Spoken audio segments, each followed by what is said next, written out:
महत्वाची बातमी, आधीच्या लोकांनी जिल्ह्यामध्ये भाजप वाढवली नसल्यानं प्रमोद जठारांचा दौरा सुरू आहे। आमदार प्रमोद जठारांच्या रत्नागिरी दौऱ्यावर मंत्री उदय सामंत यांनी निशाणा साधलेला आहे। पूर्वीच्या लोकांनी भाजप वाढवला नाही, यावर जठार यांनी शिक्कामोर्तब केलंय। नव्यानं आमदार झाल्यानं जठार आता वातावरण निर्मितीसाठी फिरतायत, असंही उदय सामंत यांनी म्हटलंय।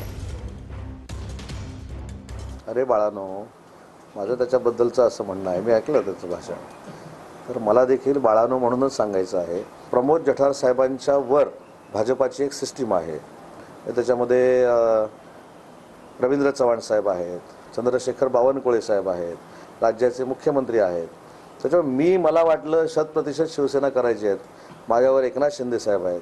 त्याच्यामुळं 15 दिवस शेवटी वातावरण आमदार झाल्यानंतर निर्माण केलं पाहिजे।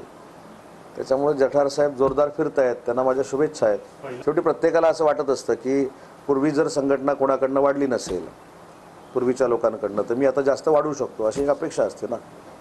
पण त्यांनी पूर्वीच्या लोकांनी संघटना वाढवली नाही, याच्यावर शिक्कामोर्तब केलेलं